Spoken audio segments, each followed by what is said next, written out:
Hello guys welcome to my channel सेवाहरू नमस्ते भ्याबला सबैलाई। अनि यहाँ चाहिँ म आज गोर्खे अचार बनाउनु गइरहेको छु। अनि यहाँ चाहिँ म खोर्सानी भुटिरहेको छु हो। सुरुमा मजाले मसलाहरू भुट्ने काम गर्नेछु। यहाँ मसलाहरू भुटिरहेको छु। यो खोर्सानी हो। खोर्सानीलाई चाहिँ अलिक रातो भयो भने चाहिँ भुट्छु यसरी म है। अलिक गर्नुपर्छ। अनि त्यसपछि यहाँनिर जिरा धनियाँको मैले यसरी भुट्दैछु हो। यिनीहरूलाई भुट्दैछु। अनि त्यसपछि खैरो भयो भने चाहिँ भुट्नुपर्छ। तपाईँहरूलाई चाहिँ कति मात्रामा खैरो बनाउनु मन लाग्छ त्यति नै गर्नु, तर सानो फ्रेममा गर्नु होला। यो मेरो पनि सानो फ्रेमले हो। ग्यास चाहिँ सानो बनाएर राख्नु होला है, न त डढ्न सक्छ। अनि त्यसपछि अनि यहाँनिर सिलाम लाएँ त्यसरी नै भुटेँ मैले ठिक्क खैरो भयो भने चाहिँ। अनि यहाँनिर मसलाहरू रेस्टुरेन्ट दिएँ। अनि यहाँ सबै इन्ग्रेडियन्टहरू काटेको थिएँ अगाडि राखेको थिएँ। अनि यहाँ भुइँमा राखेर देखाइरहेको छु हजुरलाई। अलिक माथि अप्ठ्यारो भयो। अनि यहाँ चाहिँ सबै रेडी बनाएर राखेको थिएँ सामानहरू मैले काटेर। त्यो चाहिँ काँक्रा चाहिँ सिलाम है। अनि त्यसपछि यहाँ खोर्सानी, अनि यहाँनिर जिरा धनियाँ, अनि आलु गाजर, अनि टमेटो, अनि यो प्याज, अनि त्यसपछि यो आँपको पेस्ट है। अनि त्यसपछि अनि मैले यहाँनिर लाउन सुरु गरेँ। यो चाहिँ काँक्रा हालेँ।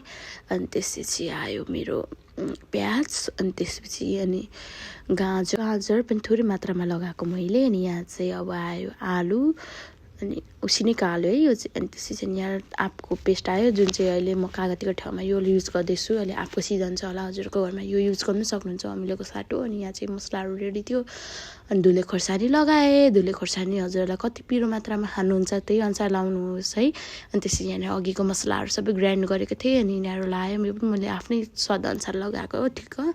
अनि त्यसपछि अनि यहाँ कराई बसाएँ। कराईमा तेल एकछिन खरिनु दिएँ हो। अनि त्यसपछि साइडमा मैले अदुवा र लसुनको पेस्ट बनाएको थिएँ। अनि यहाँ मेथी पड्काउन थालेँ। अनि त्यसपछि यहाँनिर आयो अदुवा लसुनको पेस्ट। अनि खरिसकेपछि टमेटो लाएँ। मैले चाहिँ टमेटो पनि लगाएको यहाँ, किनकि मलाई अमिलो बनाउनु छ उताको नि। अनि यो पनि अलिक चड्का बनाउनु थियो। अनि त्यसपछि बिसार लाएँ। अनि त्यसपछि अनि यहाँ अलिक कम सब्जी मसला लाएँ स्वादको लागि। अनि त्यसपछि अनि यहाँ अलिकति एक दुईवटा अजिनाहरू पनि लाउँछु म चाहिँ त्यस्तो गर्छु। हजुरहरू चाहिँ के गर्नुहुन्छ? म चाहिँ थोरै त्यो लाउँछु नि। यसलाई फत्काएँ, अनि फत्काइरहन्छु म यसलाई है सानो फ्रेममा। यसलाई फत्काइराखेँ। अनि यहाँ नुन लाउनु बिर्सेको थिएँ, नुन लाएँ। अनि त्यसपछि यो कालो नुन लाएँ, बिरे नुन, कालो नुन पनि थोरै लाएँ भने अलिक मिठो टेस्ट दिने गर्छ। त्यसैले गर्दा मैले यो लायो। खस्रै छ यो, मैले यसरी कुटेको मात्रै हो, ग्राइन्ड गरेको नुन होइन, त्यही भएर खस्रै छ। अनि त्यसपछि अनि यहाँनिर अर्को सबै बट्टामा लाएर रहेको चाहिँ। अनि त्यसपछि अनि यहाँनिर यो फत्किरहेको थियो। फत्किएकोलाई मैले यसरी निकालेर रेस्ट गर्नु दिएँ हो। यसरी अब तातै छ नि त, हात पोल्छ। रेस्ट गर्नु दिएँ, एकछिन सेलाउनु दिएँ। अनि त्यसपछि अनि यहाँनिर मुस्नु थालेँ। अनि यहाँ चाहिँ मैले दुईवटा आलुहरू जुटाउँदैछु। मलाई चाहिँ धेर आलु चुक्टै मनपर्छ। अनि यहाँ काँक्रा गाजरहरू चाहिँ मैले मसिनो काटिनँ, किनकि अलिक ठुलो नै काटेँ, किनकि क्यारेक टोक्नु मजा लाग्छ।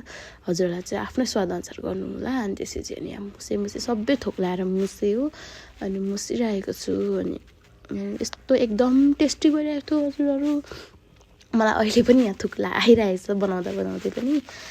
अनि मजाले मिक्स गरेँ हो। अनि त्यस थ्याङ्क यू फर वाचिङ। हजुरहरूलाई कस्तो लाग्यो के लाग्यो कमेन्ट गरिदिनु होला, लाइक सेयर अनि सब्सक्राइब पनि गरिदिनु, कस्तो छ प्रतिक्रिया दिनु होला। अनि हजुरलाई राम्रो लाग्यो लागेन कमेन्ट गरिदिनु होला।